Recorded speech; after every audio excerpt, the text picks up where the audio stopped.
Hello everyone, this is Priyanka Arora. I am from Department of Biotechnology, Rama University. Today I am giving a lecture on molecular biology and my topic is DNA repair. Why do we need for DNA to be repaired? Since the DNA is very important as it is responsible for the production of proteins and the faulty proteins can result in many disorders, cancers, senescence or apoptosis, it is necessary and the intrinsic property of the DNA replication to repair if there is any faulty nucleotide bases present in the DNA. There are four types of DNA repair mechanism. First is direct repair, then we have excision repair, which is again of two types, base excision repair or the nucleotide excision repair. We have mismatch repair and recombination repair.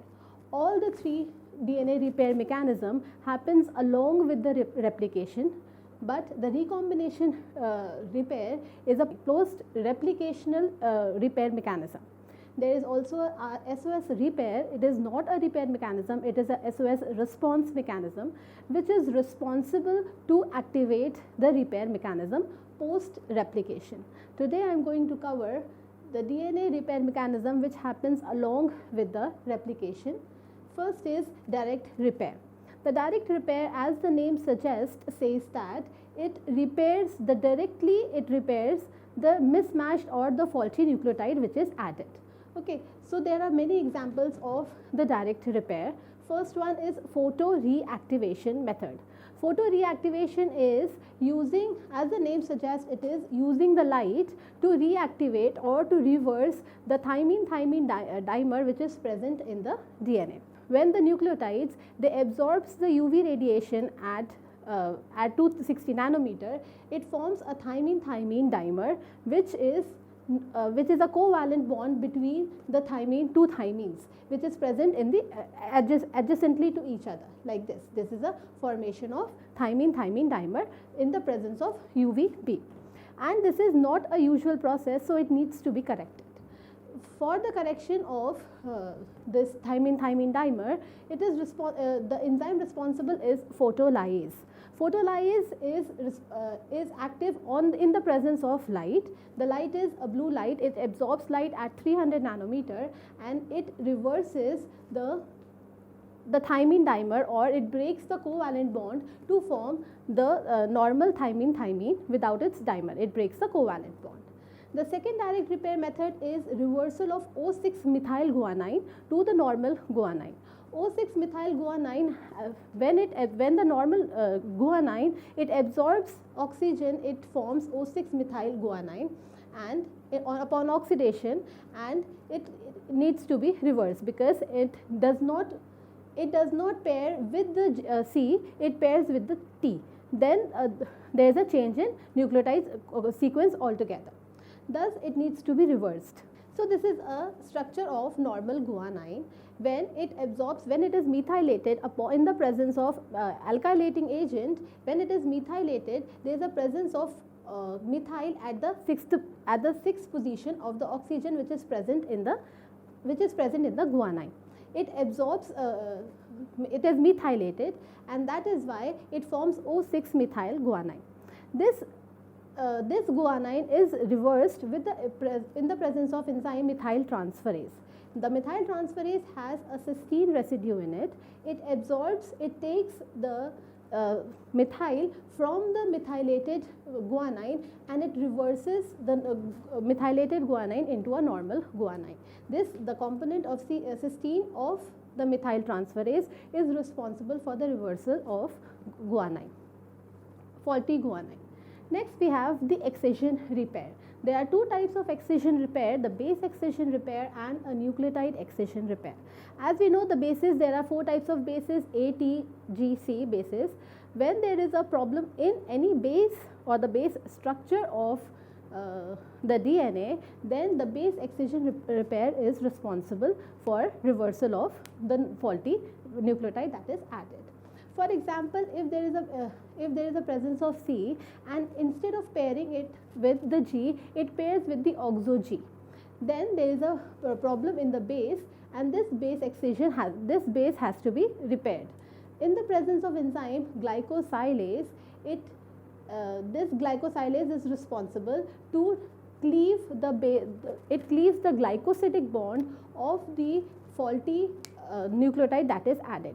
It just cleaves the glycosidic bond, it removes the base from the nucleotide structure.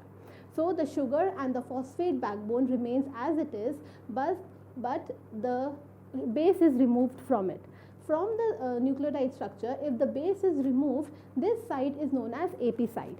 AP stands for apurinic or apyrimidic site. If a purine is removed from the site, it is known as apurinic site, and if the pyrimidine is removed from the site, it is known as apyrimidic site. Okay. So the AP site has to be now cleaved for the DNA polymerase to come and work on it. Thus, to remove this AP site, AP endonuclease comes into action. It cuts at the 5' end of the AP site. So it cuts here. This is the AP site. It cuts at the 5' end. It cuts here. Then comes the lyase or the exonuclease, because now this has to be a free nucleotide structure. The exonuclease come and it cuts here, and this structure is removed from the DNA. This is repaired with the presence of DNA polymerase. If this is taking place in the prokaryotes, it is DNA polymerase 1, and if it is happening in the eukaryotes, it is DNA polymerase beta. The gap which is NIC, which is present between the two adjacent nucleotide, is filled with the DNA ligase. Next, we have a nucleotide accession repair.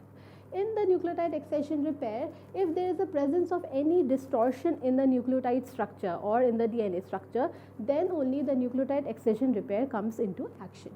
The nucleotide accession repair can also happen when there is a formation of thymine-thymine dimer. If there is a thymine-thymine dimer present, there is a distortion in the structure, because the covalent bond which is formed doesn't allow the formation of the hydrogen bonds with the adjacent strand. Thus, there is a distortion in the structure, or if there is a presence of any chemical in a nucleotide base, this also forms a distorted structure. This distortion has to be recognized and then it has to be recovered. This distortion is recognized by UVA and UVB dimer. First, the UVA and UVB dimer comes. It scans whole of the DNA. It detects where the distortion is, and then it is placed here. The UVA and UVB comes and sits here.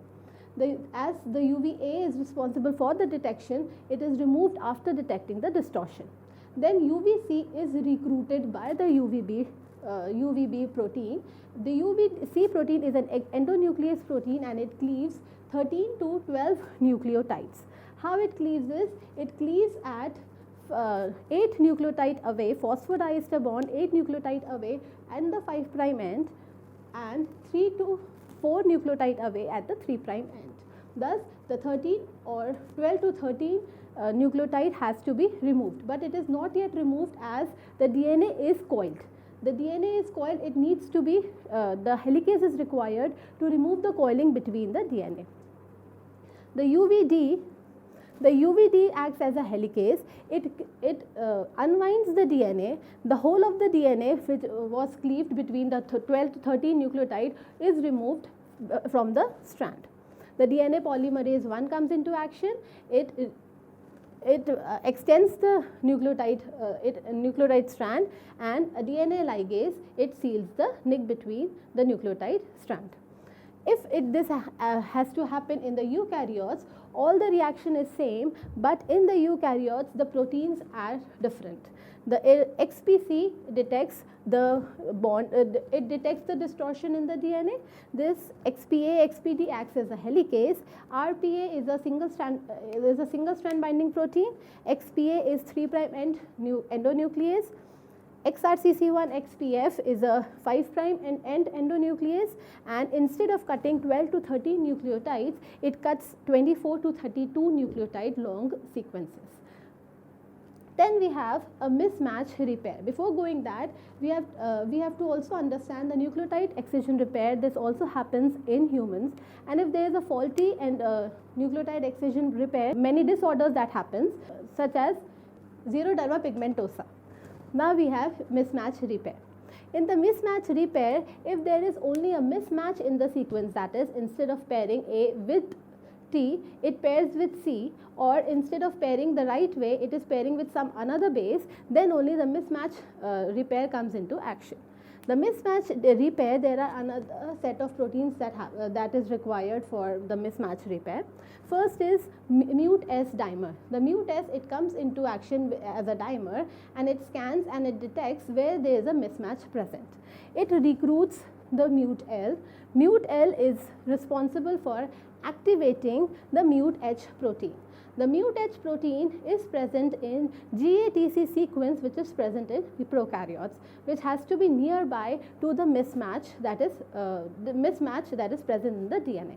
Okay, in the prokaryotes, there is a presence of GATC sequence after every 256 nucleotides. Thus, we are very sure that there has to be a GATC sequence very next to the mismatch that is present in the DNA. The mismatch, the GATC sequence has mut-H protein associated with it, but that mut-H is inactivated. The mut-H is activated by the presence of mut-S and mut-L, and it activates if it gets activated if there is a presence of any mismatch, it activates the mut-H. Mut-H is an endonuclease. On activation, it cleaves the unmethylated strand on the 5' side of the G in GATC sequence. So, we have to understand that the mismatch that is present in the DNA has to be on the new strand that is to be created. It has to detect which one is the new strand and which one is the old strand. To detect the difference between the new strand or the old strand, there is a presence of GATC sequence. The new strand in the GATC sequence is unmethylated, but the GATC sequence in the old strand has methylation at A. There is a presence of methylation at A in the old strand of the DNA. Okay, so it detects, it has to cleave the new strand in the mismatch area.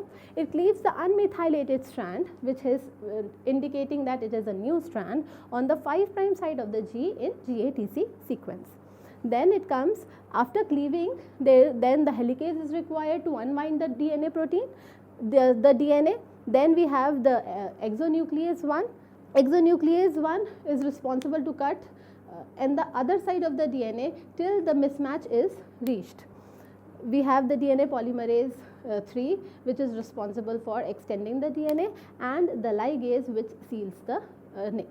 In this way, the DNA is repaired in the 3 processes. In this way, we have finished the DNA repair, which is happening during the replication. The post-replication DNA repair is the recombination repair, which we can cover in the next lecture. Thank you so much for listening to this video.